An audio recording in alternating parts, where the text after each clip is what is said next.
Hey guys, Drifter here. Battlefield 6 Battle Royale just released yesterday, and oh my god, it's just so good. In today's video, I'm going to have a lot of positive things to say about the Battlefield 6 Battle Royale experience. For example, I think it's vastly superior to Battlefield 6's normal modes.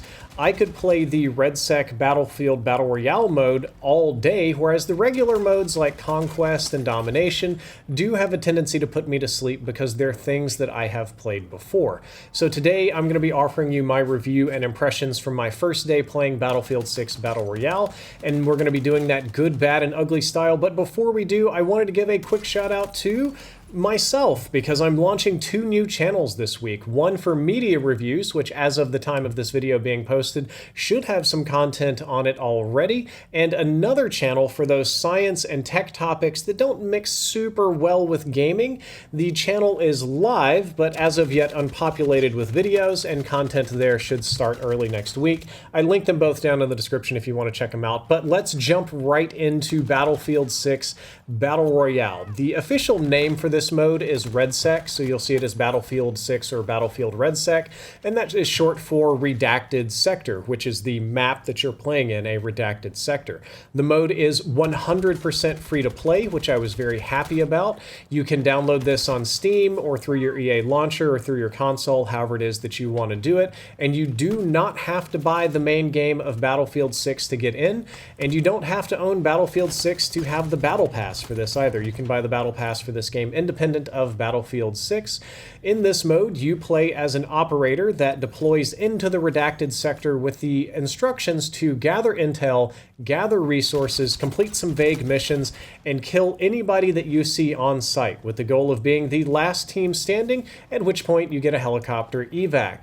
Right now, the game mode is only duos and quads. There's no solos and no trios and no sort of advanced modes or resurgences or things like that.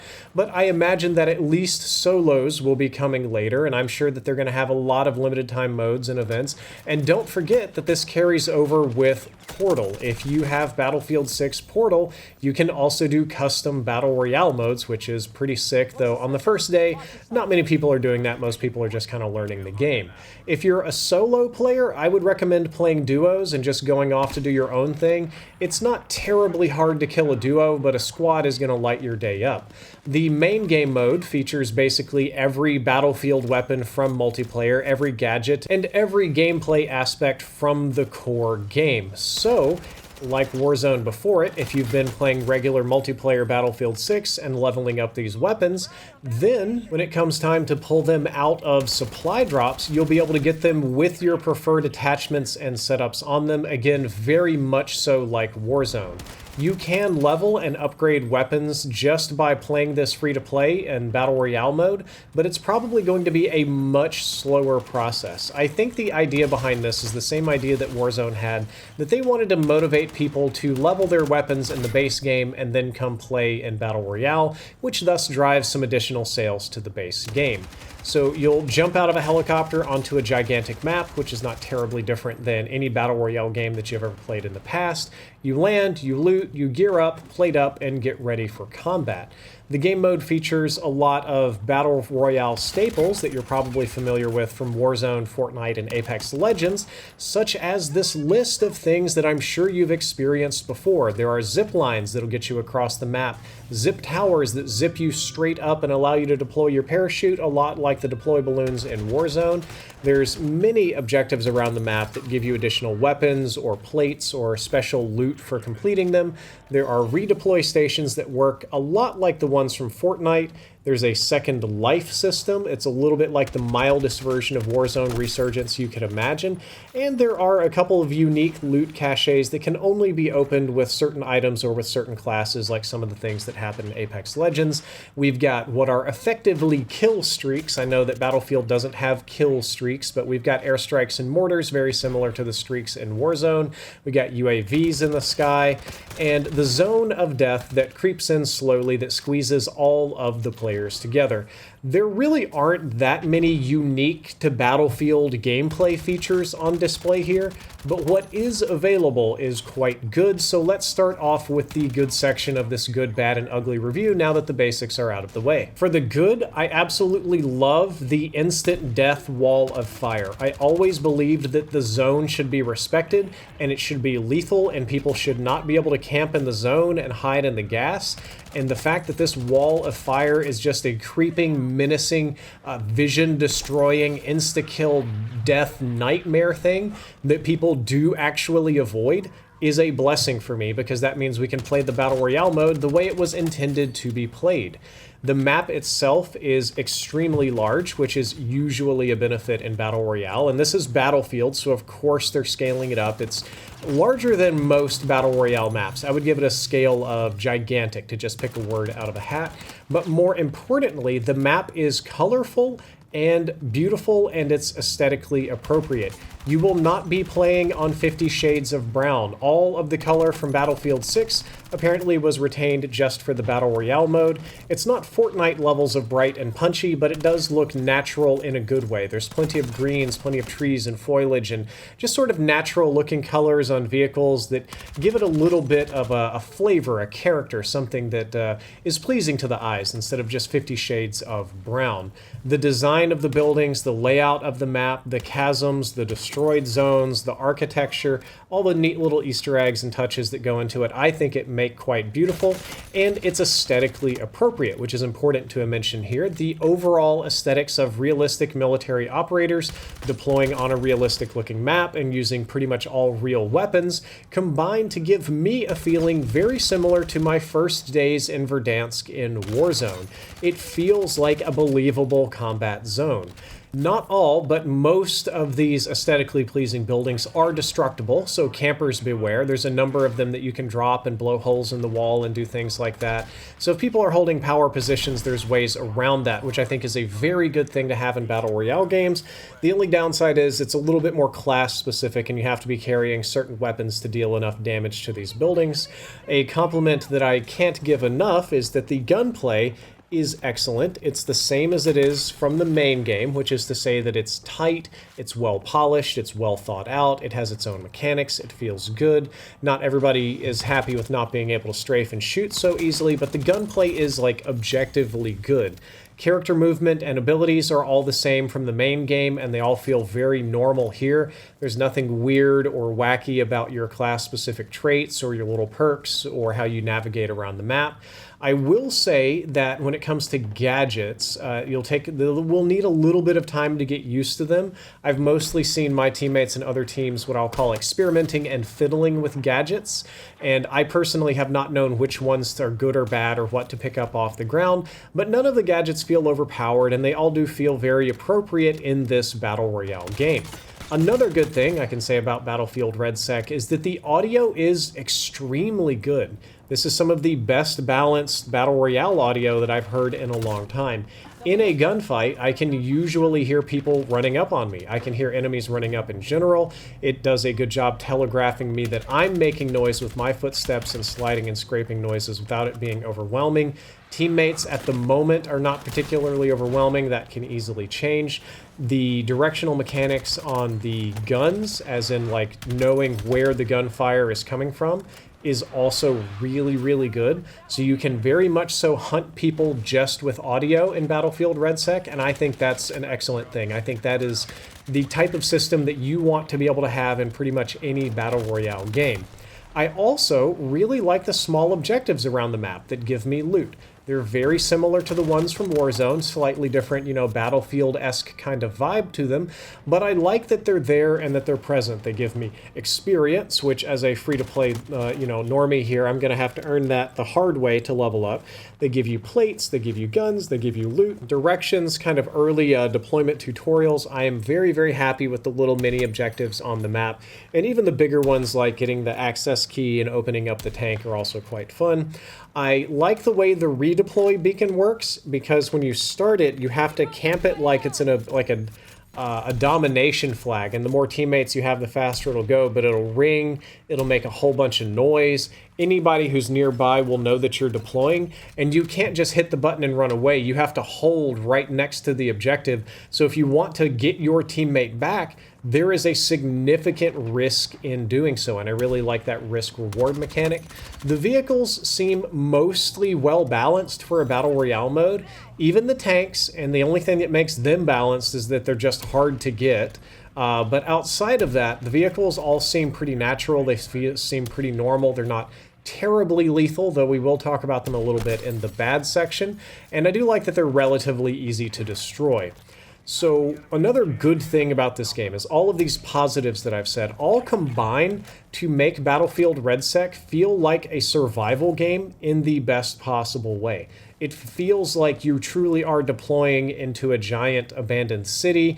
You've got a realistic environment to explore. It's very big. There's plenty of options to play aggressive, to play stealthy, to player hunt, to do objectives, and especially as the zone moves in, to make some hard choices to try to survive until the very end. And it feels really good right now. Like, I really want to emphasize how good it feels right now, but we're going to circle back around on that in the ugly section. So let's talk about some things that are bad, because there's no such thing as perfection. Battlefield 6 Redsec is not heaven incarnate for gamers, despite being quite nice. One of the things that I don't like that I put in the bad section is that sometimes the airstrikes and artillery strikes that you can pick up off the ground and use like Warzone kill streaks can be a bit much. I kind of actually don't miss those from Warzone, and I'm not sure they're super necessary in Battlefield, where we already have mortars and a bunch of different sensor beacons and recon abilities and, you know, drones you can deploy and all these like gadgets and stuff. I'm not sure that we need airstrikes and artillery on top of that. The audio is incredibly good, such that suppressors are king, and also so good that a lot of people will third-party you the moment you start popping off rounds. There's going to be a lot of third-partying in any Battle Royale game, I get that. But I think the audio engine is designed so well that it makes it very easy for people to get a very good bead on your position and come in and third-party you. So please be aware, if you're shooting off without a suppressor, that you're just ringing a dinner bell. And as I said, we'll circle back on it later. While the vehicles aren't terribly strong, most of them do have weapons attached to them that can kill you. The helicopters have miniguns. Most of the ATVs and Jeeps have little light machine guns. Of course, if you go and do the whole shenanigans to get into the tank is very well armored. It is a tank. It is very lethal. It will kill you.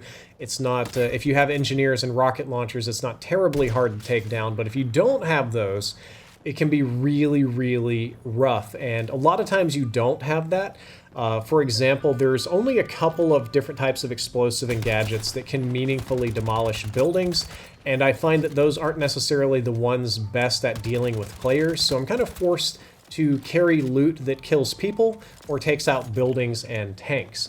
And on the topic of loot, I do think it's bad that the ground loot can be really rough, especially if it's out of class and you don't have your class-specific traits on that weapon or whatever. And the biggest issue that I run into with ground loot, because I do realize the ground loot, especially for players that don't have anything leveled, is not supposed to be particularly great. It's that most of the guns I picked up had pretty rough optical attachments. The optical attachments left much to be desired. Not the iron sights, but the sights they chose for these particular guns I found to be awkward and not the ones that I would have wanted most of the time. So I do think that's a bad thing. If you're relying on ground loot, you're kind of in for an uphill battle. In the ugly section of this little miniature review and impressions video, I don't think I have anything in particular to put in the ugly section that has to do with the game itself. The thing I'm most worried about, and the only thing in this section, is that it's all fun and games right now, but eventually Battlefield Redsec will become a solved game. It'll be a game filled with best loadouts from YouTube videos, kind of like the content I used to make, best strategies, top-tier players hunting for high kill streaks, doing kill race tournaments, playing in tournaments against each other for all I know. We'll know what the suppressors do, we'll know what the flashlights do, we'll know how to maximize bullet velocity, we'll know what the absolute best weapon and loadout for each particular class is, and what the most useful gadgets are, and the most unique combinations. And I do fear that over time, the fun, explorative, and survival-based nature of this game will not last for very long. It will go down the course of many Battle Royale games before it, and eventually go down the path of a hyper-competitive, high-kill race kind of shooter like Apex Legends is, though I hope that's not the case. I hope that they do something, even if it's a PvE mode, even if it's more of like a true extraction shooter kind of mode, something to extend the tacticalness and the survivability focused nature of the game right now before it turns into a sweat fest. And then finally, at the end of this video, I've been sticking these in all of my gaming videos, another little personal update. Getting the gameplay for this review was probably all the gaming I'm going to be able to do for this week. It was extremely taxing on my left hand, though also extremely rewarding. I did have a great time doing it. One of my biggest regrets for this week is that I can't play more Battlefield Redsec. And right now I am in the process of trying to get my left hand functioning again. I'm going to occupational therapy, doing every type of like treatment that we can do without a prescription on it. I currently have no idea what's wrong with my left hand. I can tell you that it seems like the muscles and connective tissue have begun to waste, and my hands don't even really look the same anymore. I'm trying to get an MRI scheduled to take a look at the hand and the arm itself, but that's complicated because I have to get 2 other MRIs for 2 other problems and a biopsy, and I have another 2 sedated procedures coming up for other things that we don't have time to talk about here. And then you have to keep in mind that if you get an MRI, you have to lay down flat on your stomach Superman style and stick your arms out on the tube. And with a broken back, I can't do that, so I'm trying to schedule an open MRI machine. And it's just a disaster here, but I'm working on it. I am working on it. When I know what's wrong with my hand, I'll let you know in a big dramatic sob story health update thing. But in the meantime, I'm going to be doing some gameplay videos and some topical videos on gameplay topics. I'm going to try to rest up so I can get some Arc Raiders gameplay in shortly after it launches. And don't forget to check out my 2 new channels. I am going to be doing media reviews of all the stuff that I watch while locked in the bed, and I'm moving the vast majority of the science and tech content over to a second channel so it doesn't mess up the gaming algorithm here. Guys, that's all for this video. I hope that you enjoyed it. I hope that you learned something useful. If you did, don't forget to like, favorite, and subscribe. Drifter out.